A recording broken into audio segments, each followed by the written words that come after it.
Bueno, habíamos visto todo lo que eran las coagulopatías, ¿sí? Todo lo que pasaba cuando se tomaba un coágulo intravascular. Y ahora vamos a ver lo contrario. Lo que pasa cuando hay un sangrado espontáneo que no se detiene. Es un sangrado que se produce sin causa aparente, o sea, no es que hay un corte, una lesión, un traumatismo, sino que de repente se produce un sangrado espontáneo, se llama, ¿cierto? Que puede ser un sangrado de nariz, un sangrado de encía cuando se cepillan los dientes, en las mujeres puede haber menstruaciones abundantes o que duran los periodos muy largos. Puede haber pérdida de sangre por vía urinaria o por vía digestiva, todo eso sin causa aparente. ¿Sí? Habíamos visto en la clase pasada el caso de cuando hay una plaquetopenia, o sea, cuando hay un bajo recuento de plaquetas, menos de 100.000, entonces ahí pueden aparecer lo que se llaman petequias, hematomas, todo lo que sea sin causa aparente, sin un golpe, sino espontáneo, ¿sí? Porque la sangre, cuando se producen esos hematomas en la piel, la sangre va a extravasar el vaso y entonces al tejido, y eso es lo que se produce así, de ese morado. Ese morado es sangre que está escapando del vaso sanguíneo al tejido, se atraviesa en el endotelio y va al tejido. Bueno, ese era el caso de cuando yo tenía bajo recuento de plaquetas. O también se podrían producir cuando las plaquetas no funcionan como tienen que funcionar. Y en este caso que vamos a ver hoy es cuando hay una deficiencia de factores. Hay una enfermedad muy conocida cuando hay una deficiencia de factor 8 o 9. Bueno, en la diapositiva están todos los síndromes hemorrágicos más comunes, digamos. Y ahí lo que está resaltado es deficiencia del factor 8 y deficiencia del factor 9. Los demás, como pueden ver, hay muchos trastornos de la función plaquetaria, también hay un trastorno de von Willebrand, ¿sí? Cuando el factor de von Willebrand es deficiente.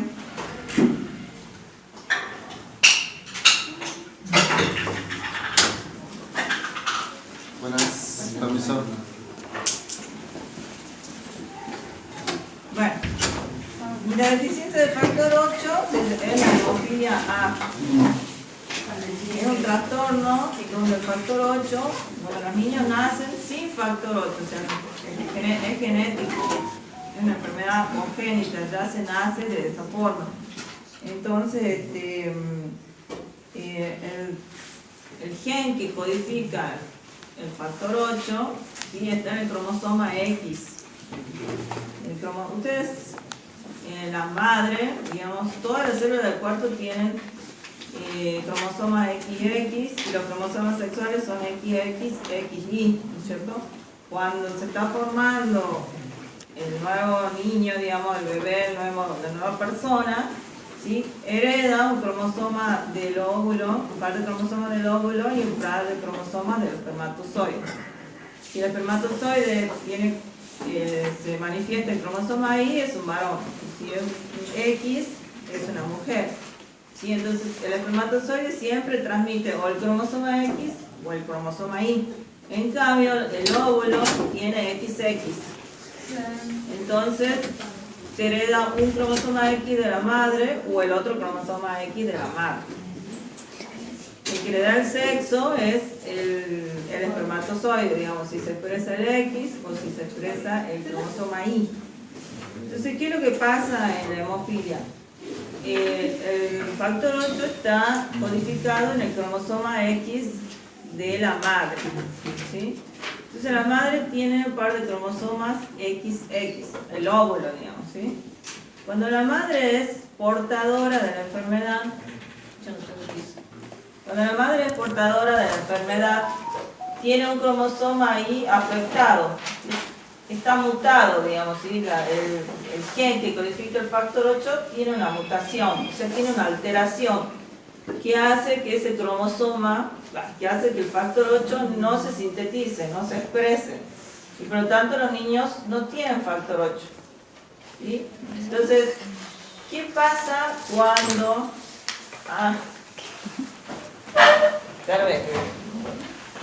¿Qué pasa cuando ese óvulo que tiene un par de cromosomas XX y un X está mutado, ¿sí? Se fusiona con el espermatozoide que tiene XY? Entonces, el nuevo ser que se va a formar producto de la fecundación, si se acuerdan de endocrino, entonces va a tener un cromosoma X de la madre sano y puede tener un cromosoma X del padre sano. Entonces, es una niña sana.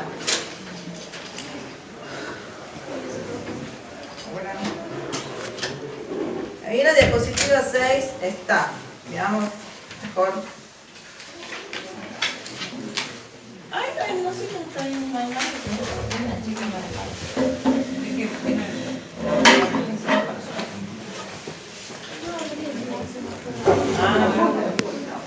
Por eso te guardo. Está guardado. Dejá que después la ubicamos ahí también. Ahora mi hoja.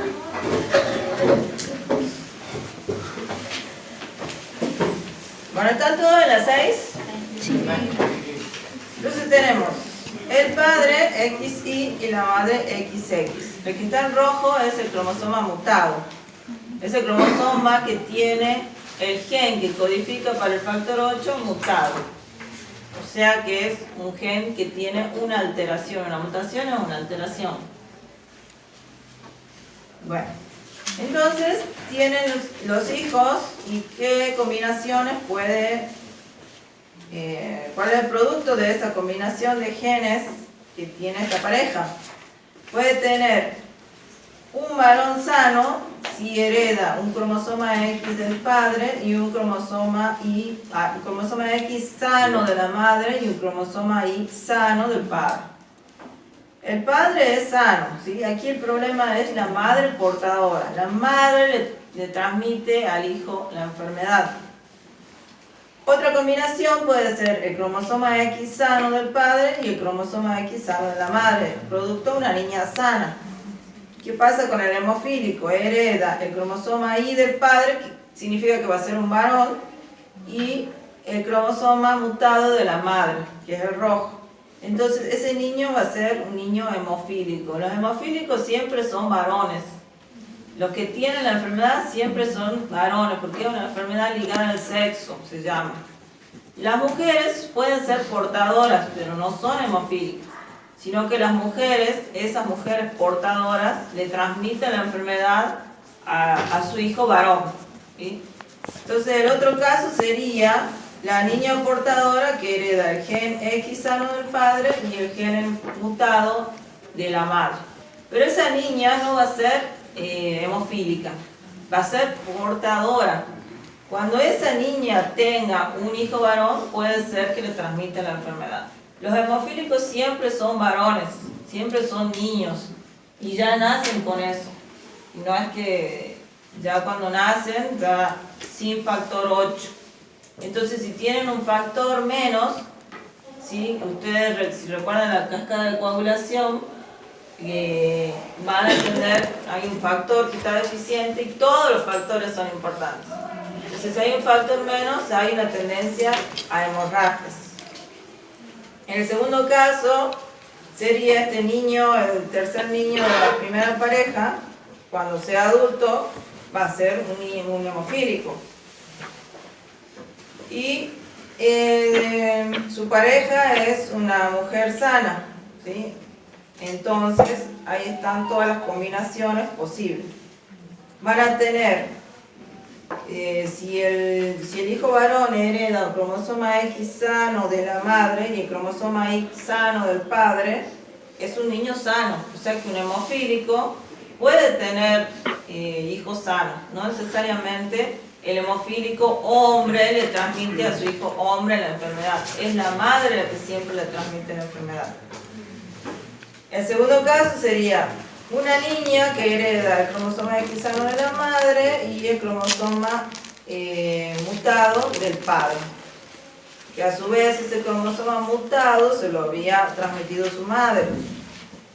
Y entonces tenemos una niña portadora. Tenemos otro niño sano porque el cromosoma ahí está sano, digamos. Es el cromosoma X el problema. No, el cromosoma Y está, no hay ningún problema. Entonces todos los niños de esta pareja van a ser sanos, pero las niñas van a ser portadoras. Y en el tercer caso, que sería muy raro, es un hombre hemofílico y una mujer portadora, y que se encuentren, y ahí sí podríamos tener el caso de una niña hemofílica, pero que es muy raro eso, digamos. Lo más común es el caso 1 y el 2.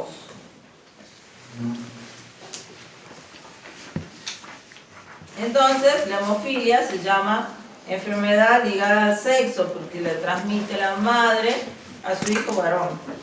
¿Por qué? Porque la mutación está en el cromosoma X de la madre. Cuando la madre le transmite ese cromosoma X a su hijo, va a ser hemofílico. Y cuando se lo transmite a la hija, va a ser portadora, pero no va a ser hemofílica. Bueno, y ahí están todos en la diapositiva 5, todos los casos, en la 6, el dibujito. En la 7 tenemos las manifestaciones clínicas de la enfermedad. ¿Qué va a pasar con esos niños hemofílicos? Y bueno, tienen tendencia a hemorragias espontáneas. Entonces, siempre las hemorragias son de nariz, de encías, pero sobre todo de articulaciones, ¿sí? Al hacer un movimiento hay un sangrado en la articulación de la rodilla o del codo, y eso duele, digamos, y le produce un edema. Así que estos niños tienen un estilo de vida donde tienen que tener cuidado con sus juegos, al andar en bicicleta, al jugar con otros niños, etc. Porque cualquier golpe le puede producir un sangrado. Y lo más complicado son esos sangrados de articulaciones, que son dolorosos. Bueno, dice, las hemorragias más frecuentes son los hematos, ese es el sangrado de articulación. ¿Sí? Bueno, y ahí en la diapositiva 9 tienen todos los tipos de sangrado que tienen estos niños varones. Tenemos nasal, encía, sangre en orina, puede ser cutánea, y las graves siempre son las articulaciones y sobre todo sangrado del cerebro, o sea que se produce un sangrado masivo que puede causarle la muerte. Bueno, de acuerdo a la gravedad de la mutación que tenga ese cromosoma, se clasifica en grave, moderado o leve. En la grave tienen, yo les había dicho que los factores se pueden medir en el laboratorio, sí, ¿no es cierto? ¿A partir de qué muestra se miden los factores? De citrato. Entonces se pueden medir los factores, se hace una curva, digamos, y se puede medir cada factor, el 8, el 9, el 7, el 5, etc. Todos los factores se pueden medir. Y se miden a partir de citrato y el valor de referencia es 70 a 120%. ¿Sí? Se clasifican, se miden su actividad. Entonces, como acá dice que el factor 8 para una hemofilia grave hay menos del 1%, o sea, nada prácticamente. Y bueno,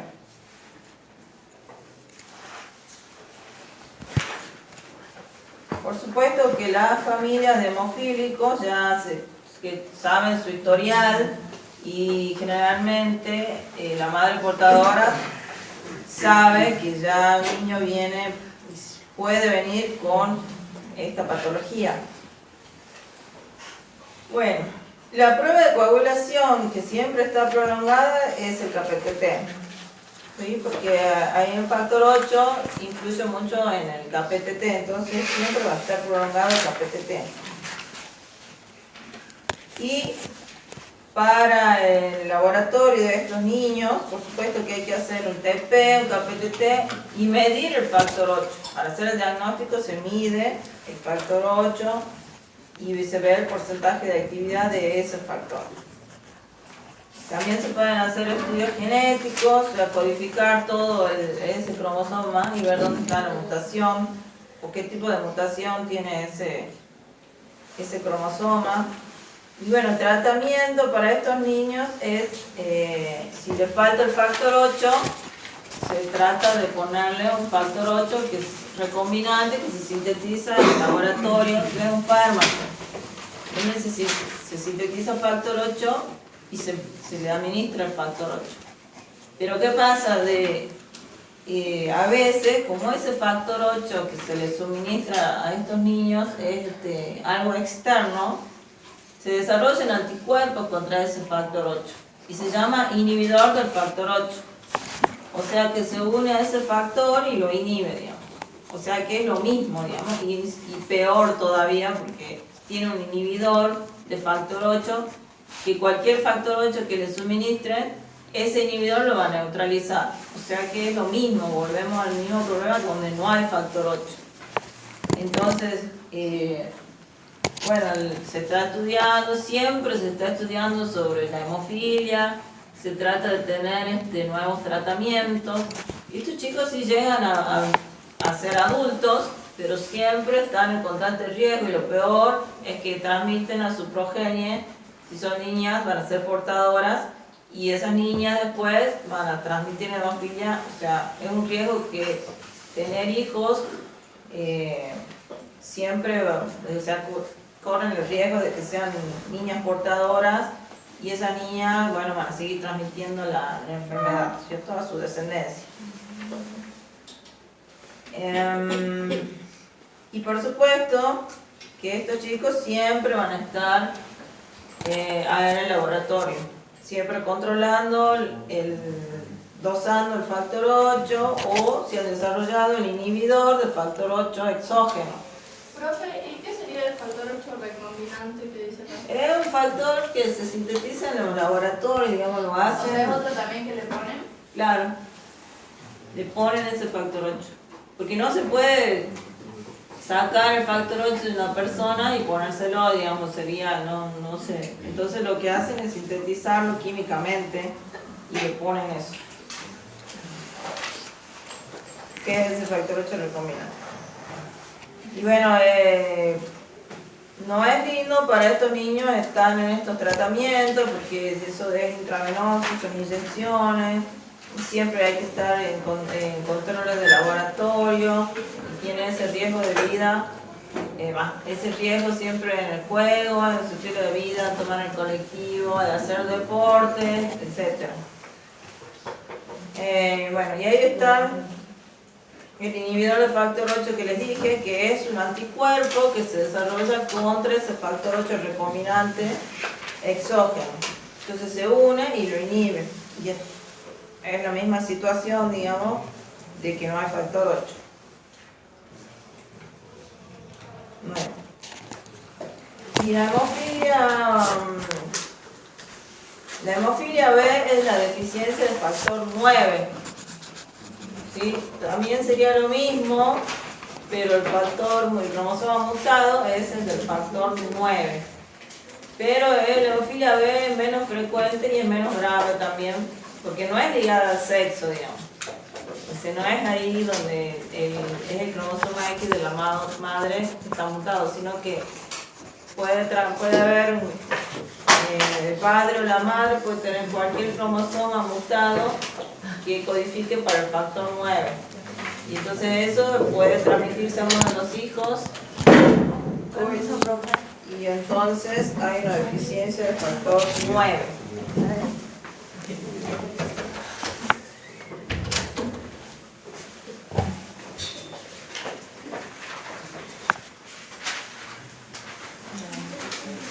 ¿Estamos?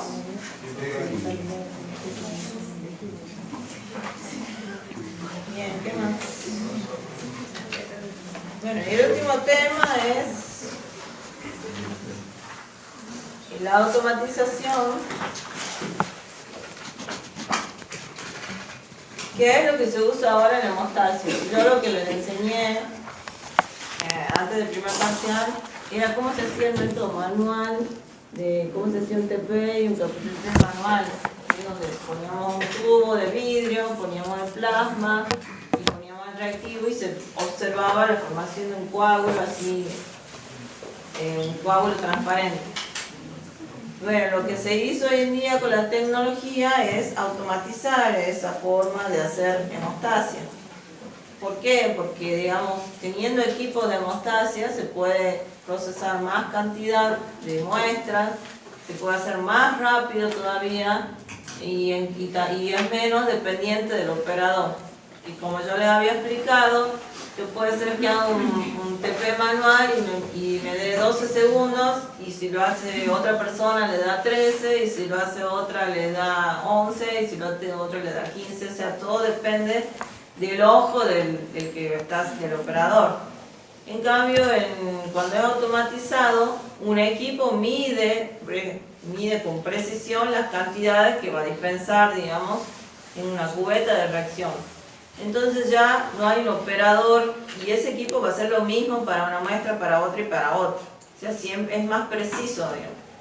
Entonces, no hay tanta variación en ese caso. O sea que la automatización es para eso, digamos, para mejorar y para mejorar la bioseguridad también, porque hay menos manipulación de plasma para el técnico, para el bioquímico que esté haciendo las pruebas.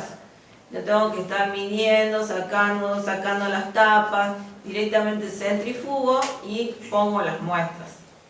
Pongo todas las muestras que se me ocurra, y incluso los equipos automatizados leen un código de barra, o sea que hay menos error de confundirse de muestras.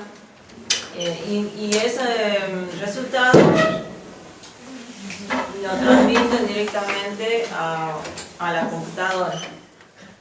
No sé si hay que sentate ahí, pero yo autorizo que quiten el lugar.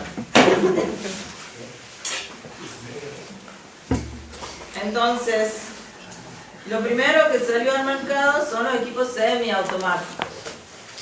El semiautomático es semiautomático porque sí hay una dependencia del operador. Entonces, como tienen un sector, digamos, donde se colocan unas cubetas transparentes de plástico, y esas cubetas tienen una bolita de acero. Creo que sí la había explicado. ¿Sí? Creo que a alguna comisión no le llegó. Vi que no, que salió ahí. Bueno, ya la voy a mandar.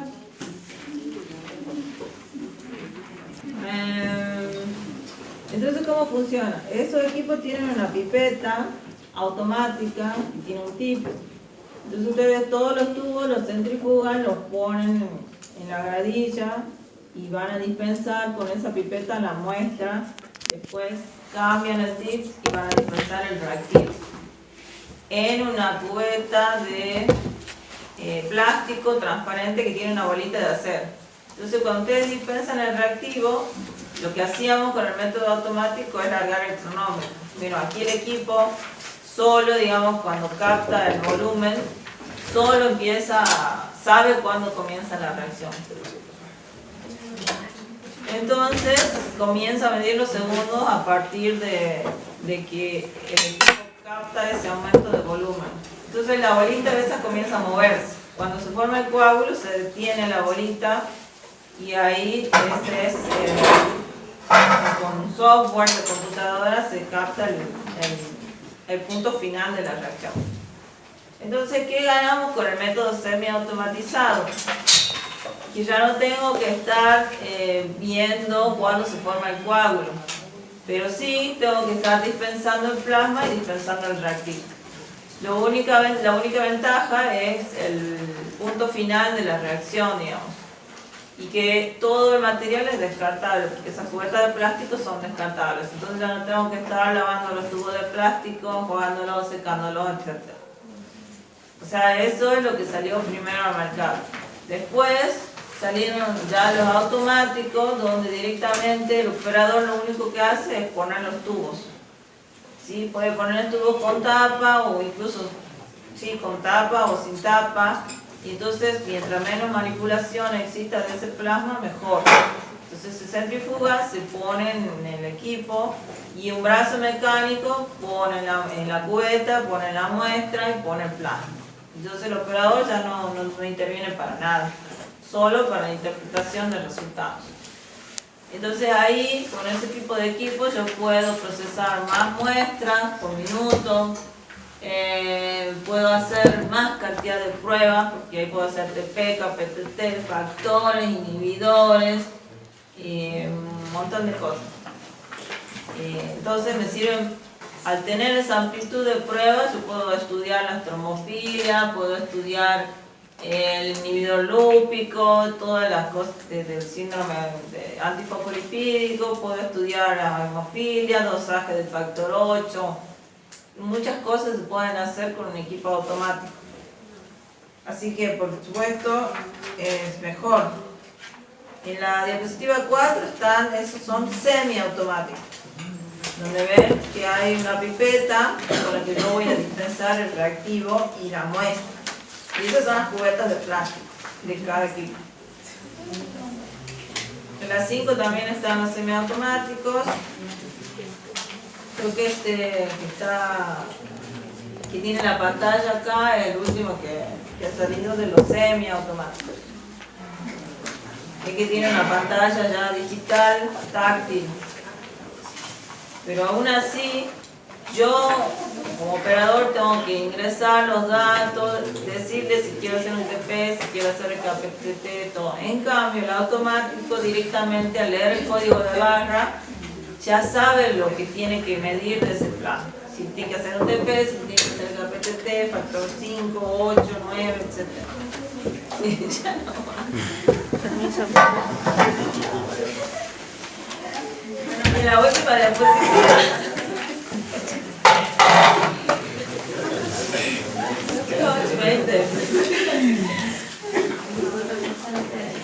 La última diapositiva tiene cómo se dispensan las muestras. Pero usted lo mandó eso. Ya lo voy a mandar ahí. A una convención mandé y la otra no me quedó.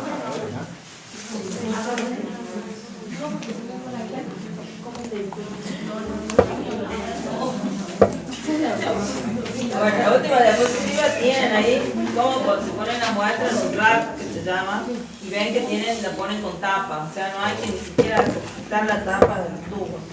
Entonces lo acomodan y lo ingresan, y el equipo ya lee el código de barras y sabe qué es lo que va a procesar, qué determinaciones va a hacer.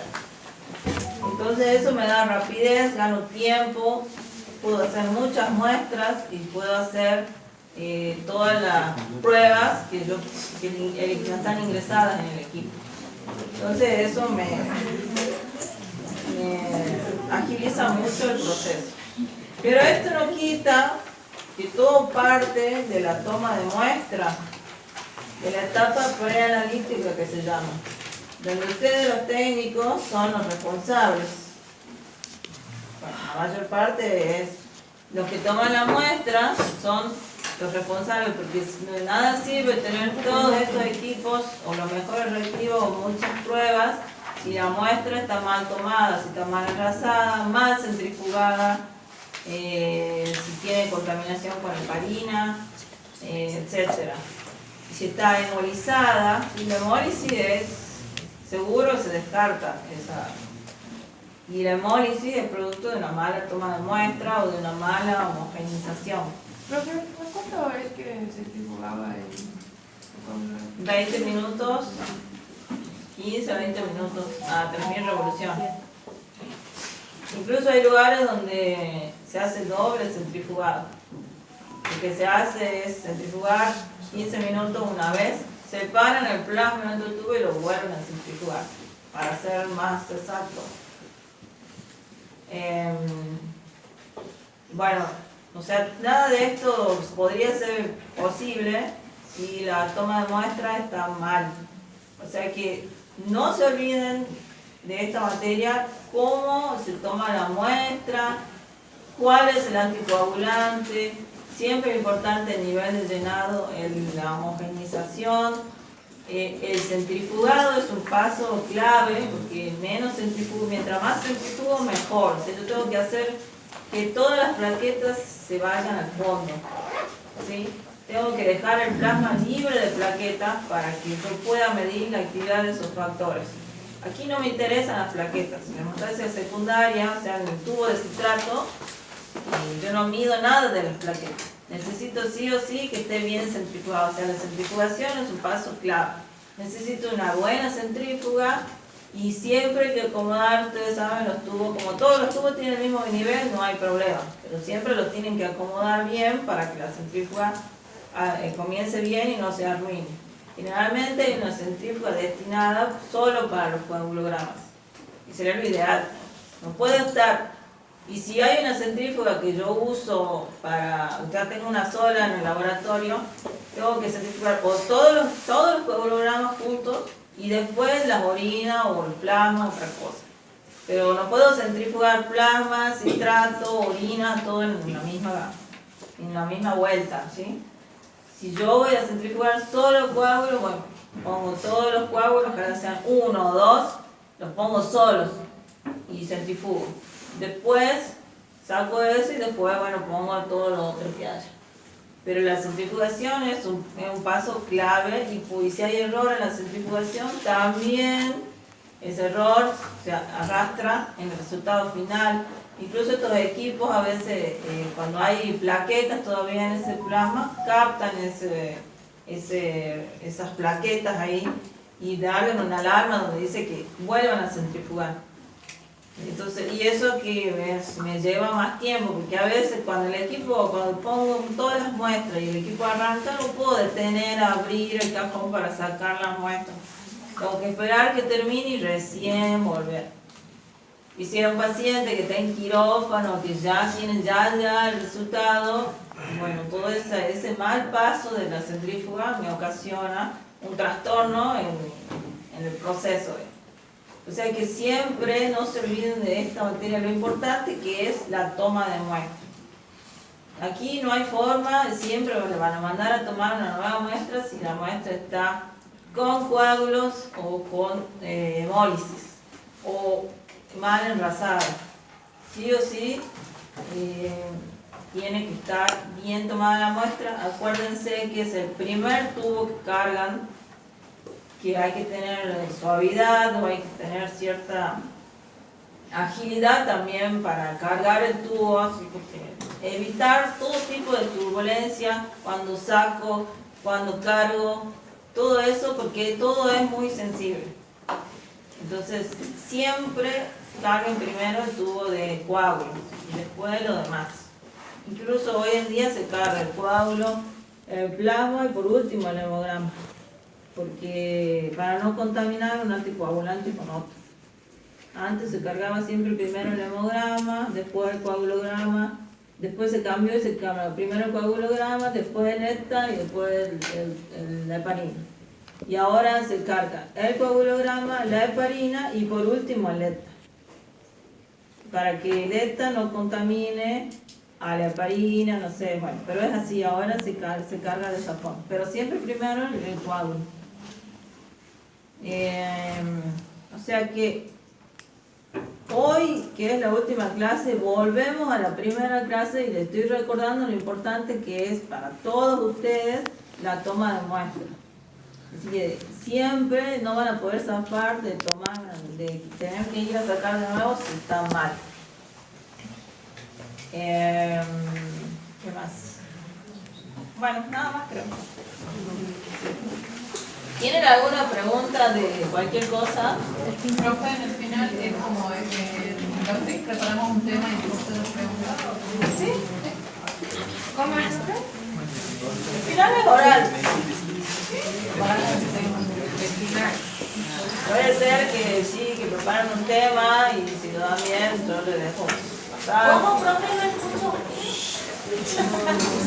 El final es oral, como el endocrino. pero mejor todavía porque ustedes van a saber más, me imagino. Entonces, puede ser que preparen un tema bien y empiecen a hablar de ese tema. El primer tema yo les dejo elegir y aún así no se mal. Si ustedes preparan bien un tema, ya empiezan bien algo, ¿entienden? Entonces después puede ser que yo le haga una pregunta nada más y ya está. Pero el segundo tema siempre lo digo yo, y en la hemostasia es un tema de general y un tema de las patologías. O sea, una enfermedad tienen que estudiar sí o sí. ¿Ah?